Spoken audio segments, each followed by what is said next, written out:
Chers frères et sœurs dans le Seigneur, loué soit Jésus-Christ. Et sans toutefois tarder, nous allons commencer par notre prière. C'est notre coutume là-bas. Et surtout que c'est une prière que Jésus nous a enseignée. Au nom du Père, du Fils et du Saint-Esprit. Amen. Notre Père qui es aux cieux, que ton nom soit sanctifié, que ton règne vienne, que ta volonté soit faite sur la terre comme au ciel. Donne-nous aujourd'hui notre pain de ce jour. Pardonne-nous nos offenses, comme nous pardonnons aussi à ceux qui nous ont offensés. Et ne nous laisse pas entrer en tentation, mais délivre-nous du mal, car c'est à toi qu'appartiennent le règne, la puissance et la gloire, pour les siècles des siècles. Amen. Je vous salue Marie, pleine de grâce. Le Seigneur est avec vous. Vous êtes bénie entre toutes les femmes. Et Jésus, le fruit de vos entrailles, est béni. Sainte Marie, Mère de Dieu, priez pour nous pauvres pécheurs, maintenant et à l'heure de notre mort. Amen. Que la gloire soit rendue au Père, au Fils et au Saint-Esprit, comme il était au commencement, maintenant et toujours, dans les siècles des siècles. Amen. Au nom du Père, du Fils et du Saint-Esprit. Amen. Alors, nous lisons ce matin dans le livre de l'Exode, au chapitre 25, du verset 17e au verset 22e. Exode chapitre 25, verset 17 à 22. Tu feras aussi un propitiatoire d'or pur, de 2 coudées et demi de long et d'une coudée et demi de large. Tu feras 2 chérubins d'or repoussés et tu feras 2 chérubins du propitiatoire. Fais l'un des chérubins à une extrémité et l'autre chérubin à l'autre extrémité.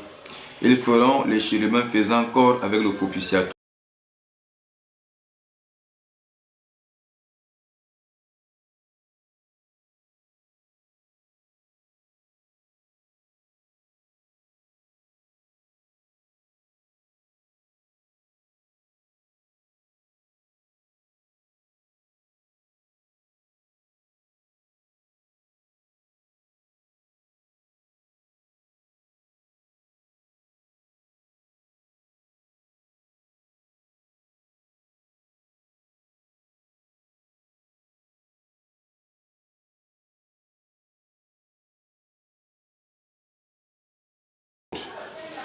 Et on se pose souvent la question à savoir, est-ce qu'eux vraiment marchent comme le Seigneur nous demande de marcher? Est-ce que ce qu'ils font, les actes qu'ils posent, correspondent vraiment à la volonté de Dieu?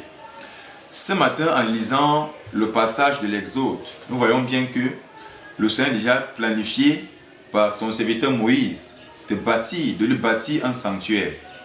Alors, il va commencer à donner des recommandations avant d'arriver au chapitre 25 que nous avons lu.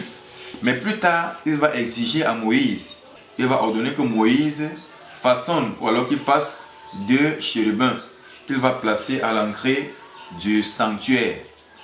Et ces chérubins auront pour rôle ici là de orner, ou alors du ornement de la maison de Dieu, pour la rendre plus belle, plus propre.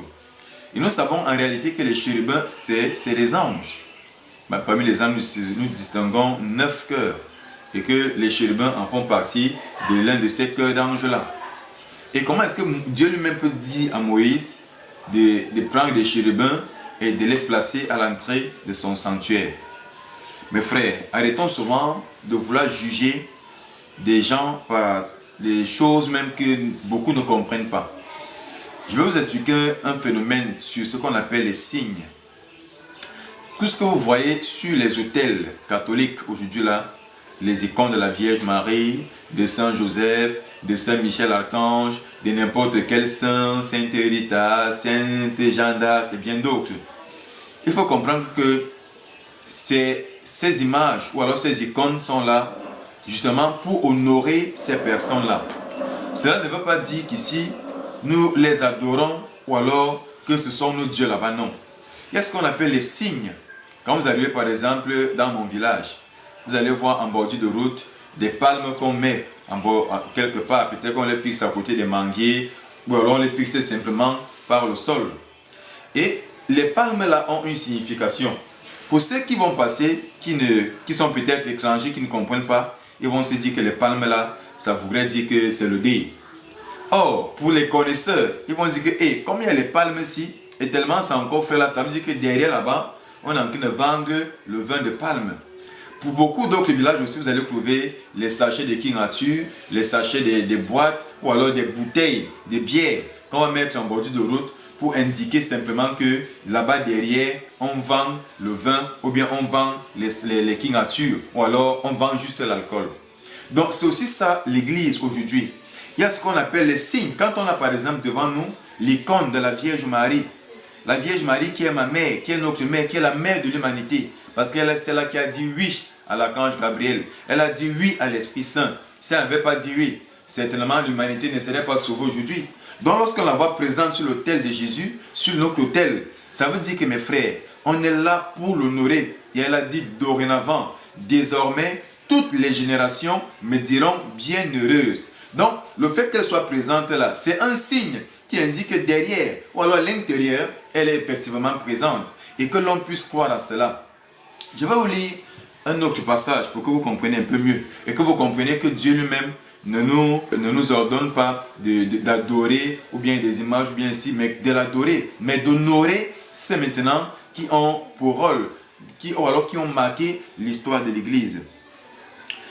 Alors il dit, fais faire un serpent d'airain et fixe-le à une hampe. Quiconque aura été mordu et le regardera aura la vie sauve. Ça c'est dans le livre des Nombres au chapitre 21 au verset 8. Vous voyez qu'à cause du péché d'Israël dans le désert, il y aura les serpents d'airain qui vont commencer à les mordre. Les serpents dans le désert, au point où beaucoup vont même mourir. Alors Moïse va implorer la miséricorde de Dieu pour que Dieu prenne pitié de son peuple. Et qu'est-ce que Dieu va dire à Moïse? Il va demander à Moïse de façonner, de faire un serpent d'airain et qu'il va fixer. Et ça fait qu'il va fixer dans une surface. Avec ceux qui vont être mordus par le serpent et qui vont regarder ce serpent-là, automatiquement auront la vie sauve. Ils seront guéris de ces morsures-là. Pourquoi est-ce qu'on ne dit pas là que le serpent-là, ou alors que Moïse a aussi fait de l'idolâtrie? J'aimerais aussi qu'on lise ces passages pour amener le peuple de Dieu à comprendre, mes frères. Et je vais encore continuer en disant, et comme Moïse a élevé le serpent dans le désert, il faut que le Fils de l'homme soit élevé, afin que quiconque croit ait la vie éternelle. Le Fils de l'homme soit élevé, c'est par la foi qu'effectivement il est élevé, mes frères. Donc le fait d'aller en méditant sur la passion de Jésus et d'aller vers la croix de Jésus ne veut pas dire qu'on est idolâtre, ou bien qu'on adore le bois, ou bien ceci, non. Mais il faut effectivement qu'on aille vers Jésus, qu'on fixe Jésus lorsqu'on a les problèmes, lorsqu'on est en difficulté, afin d'espérer la délivrance, afin d'espérer la guérison, afin d'espérer la vie éternelle. Le plus important, c'est de croire qu'effectivement, Jésus est mort sur la croix. Mais quand je porte mon crucifix, quand j'ai mon crucifix avec moi, quand je porte mon médaille à la Vierge Marie, pourquoi est-ce qu'on devrait me condamner? Jésus est-il mort sur la croix? Ou alors, a-t-il interdit de ne pas porter ce crucifix-là? Quand nous avons nos parents qui meurent, si par exemple on a perdu son père ou bien sa mère, et qu'on se retrouve avec leurs photos dans nos maisons, est-ce que le fait de mettre leurs photos peut-être dans notre album, ou alors de les fixer sur les images, voudrait dire qu'on adore notre père ou bien notre mère? Ou alors si on a des icônes, que par exemple on veut honorer, et qu'on affiche leurs photos dans nos maisons ou alors dans nos chambres, est-ce que le fait d'afficher la photo d'une icône, d'une star, voudrait dire qu'effectivement on adore cette icône? Donc mes frères, il faut que notre langage change parfois et que vous compreniez que les catholiques n'adorent pas les images, n'adorent pas la Vierge Marie, n'adorent pas Saint Michel, mais que vous compreniez que les catholiques ici là honorent ces personnes-là ou alors les vénèrent. Et entre adorer et vénérer, pour ceux qui peuvent consulter le dictionnaire Larousse, le dictionnaire français, entre honorer et adorer, il y a une très grande différence, mes frères. On adore Dieu seul et on honore les saints, on vénère les saints, on les vénère parce qu'ils ont marqué l'histoire de l'Église. On vénère les martyrs parce que oui, ils ont donné de leur vie pour que nous soyons à l'aise comme Jésus là. Et Jésus là fut ces premiers martyrs là qui a donné sa vie. Ces apôtres ont donné leur vie. Et lorsqu'on prêche par exemple sur Jean, sur Pierre, sur autres, c'est en même temps aussi une façon de les honorer, c'est une façon de les vénérer. Alors frères et sœurs, même lorsque toi-même tu mourras et que tu auras laissé les actes positifs dans le monde, les hommes vont t'honorer, ils vont honorer ta mémoire. Mais ça ne veut pas dire qu'en honorant ta mémoire, ils sont en train de faire de l'idolâtrie. Non, c'est de donner sa place à tout un chacun. Alors, Jésus est notre Dieu. nous avons un seul Dieu qu'on adore. C'est pourquoi vous allez constater chez nous, les catholiques, comme vous aimez un peu souvent faire, quand nous on fait l'adoration par exemple, c'est surtout au niveau du Saint-Sacrement où on parle uniquement à Jésus. En ce moment, on ne s'adresse pas à la Vierge Marie, on ne s'adresse pas à Saint-Michel-Archange, même si on reconnaît qu'ils sont à côté, qu'ils sont toujours près de Jésus. Mais là, on parle à Jésus seul, dans le cœur, face à face. Alors mes frères, changeons parfois notre langage et faisons confiance en notre Seigneur et Sauveur Jésus-Christ. Que le Seigneur vous bénisse et bon dimanche à tous. Le soit Jésus-Christ.